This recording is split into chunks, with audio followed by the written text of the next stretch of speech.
Hello, it's Magic Monday Live, and we're going to talk about breathing because it's very important. Of course, it's important, but breathing properly is particularly important, especially when there's a lot going on. And let me tell you, there's a lot going on today. So, in a moment, I'm going to tell you a little story first of all. Then I'm going to share a very simple breathing technique, which some breathing techniques are quite complicated. This one is so simple, but it's really, really great.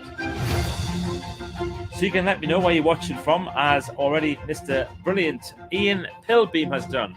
He's done a happy Monday from Edinburgh. Just let me know where you're watching from. And as always, if you're on replay or repeat, little hashtag replay, that would be great. And by the way, the other lovely thing is never call me Mike. Ash. Don't abbreviate my name. Come on. You're a great communicator, Mr. Ashley Leeds. Why do people do that? Assume that you want your name abbreviated. It's Michael. I know you're going to correct that in a second with a big grin on your face. I'm not that upset. Just don't let it happen again. Right. Are we ready to start? I think we are. Here we go. Okay. Turn that down. I know for a fact there's a bit of kit you can get, and you just press a button, and what happens is it automatically turns something down, switches something off, does all that type of thing. But I still haven't been able to find it just yet. Anyway, who else is here? Helen from Hemel. That's nice alliteration. And there's Roger in Doncaster, and KC's here from a windy Wheatley.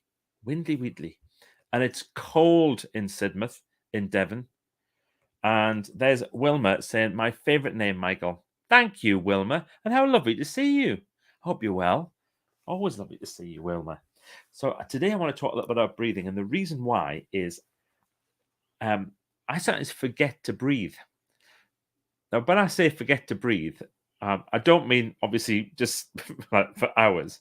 But there'll be times when I hold on to my breath. And I always remember a friend of mine, Gary Smith, who told this great story about when he was at church, he was sat and his mother was looking at him and he wasn't breathing. He'd actually just sat there and he just was like this.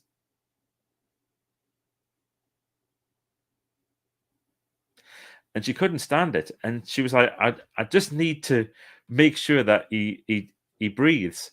So she leant over and she tapped him and she meant to just go, breathe. But instead, sometimes things come out a little bit louder. And in the pulpit, the vicar was saying something or doing something. And he said, and the Lord said, and at the exact moment she went, breathe. And everybody was sort of, what? But Gary, of course, suddenly went, and took this massive gulp. So the whole thing, from a spectator's point of view, for another member of the congregation was, and the Lord said, breathe. If you ever want to get the giggles, the best place to get the giggles is in church. There's no doubt about it. So breathing and holding your breath are two different things. So there's, by the way, look at this.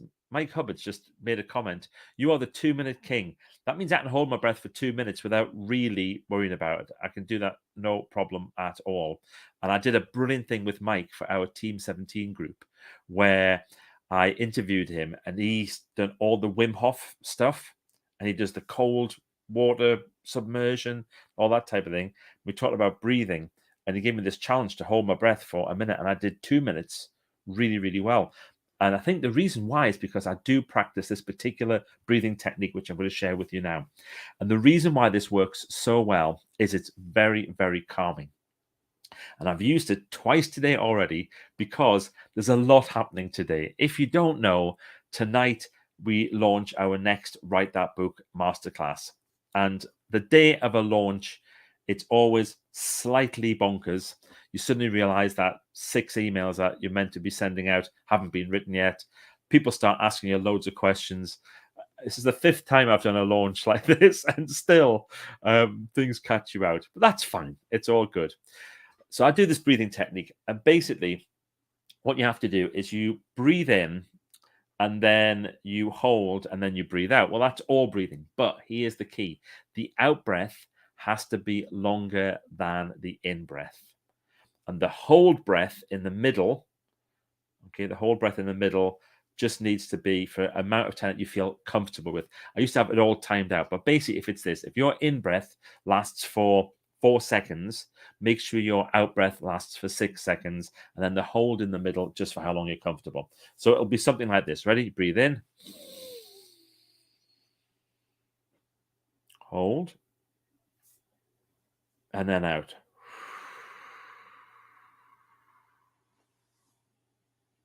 Now, if you've just done that with me, it wouldn't surprise me if you found it difficult to make the out breath last for 50% longer than the in breath. And the reason for that is because we're breathing from up here rather than from down there. Buddha breaths. Good old Buddha breaths are the things that when you fill your stomach, it feels like you're filling your stomach. You're not. What you're actually doing is you're pushing your stomach out, pulling your lungs down, and giving your lungs more capacity. So sometimes people think they're putting air into their stomachs when they do Buddha breaths. It's not. You're just increasing lung capacity. So I'm going to do 2 more with you. Do them with me. Just have a go. You ready? Breathe in.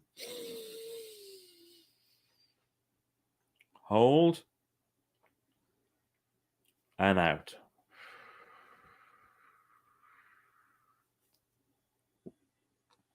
Next one gets a bit easier. You ready? Breathe in. Hold.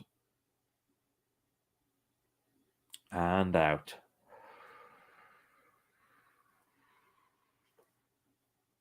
Yeah. A little bit easier that time, wasn't it? One more. Here we go. Breathe in.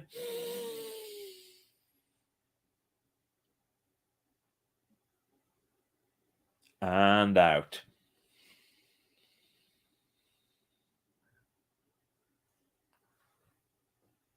How does it feel? Calming, isn't it? Calming straight away. Okay, now here's an interesting thing. Here's Teresa saying, personally, I think it's more beneficial to hold after the out breath. Well, exactly. I do both, probably. Just thinking about how I do it there. I don't go straight in with the next one. Do a little bit of a hold afterwards as well. And Teresa would know because she is a brilliant, brilliant yoga teacher. Right, let's have a little look at who else is here. Hi, Matt's here from the Land of Smiles, Thailand. Hello, Matt. Thank you for all your help over the last week. Good afternoon from a lovely, sunny Cramlington. Nick Finney's here from Cirencester Services on our way down to Dawlish Warren for Devon for a few. Oh, how lovely! Enjoy yourself. Mickey Heps is here. My new mate, Mickey Heps. Mickey Heps and Mickey Heps. Afternoon, Michael. Great to see you. You're the 2-minute king. Yeah, that was the thing that we did before. There's Angie. Hello from Essex. Hello, Angie. How lovely to see you. Wait, there's a masterclass. Apparently, it's on tonight. And there is the thing about your breath. And here's Diane saying hello. And I think we're just going to wrap it up right there because, oh, wait a minute. Breathe in shapes. Michael's doing a triangle. Try squares and rectangles. Breathe in shapes. In, hold. Wait a minute. In, hold, out, hold. That's good. I love the shapes thing. I love the shapes thing, Angie. That's brilliant. The next time I teach this, I'm going to share it in that particular method. I'm going to credit you as the source. So Teresa was the inspiration. Angie had the solution. What a team of people we are. And meanwhile, Leslie's in Hampshire and Steve Kelly's back from his holiday. He's saying have a great Monday. Thanks very much, everybody. Be brilliant. Tonight, write that book, Masterclass. We are doing the big webinar to launch it. We are ending or finaleizing, if that's a new word, the recent challenge. And I can't wait to see people who are going to be on there. See you soon. Be brilliant.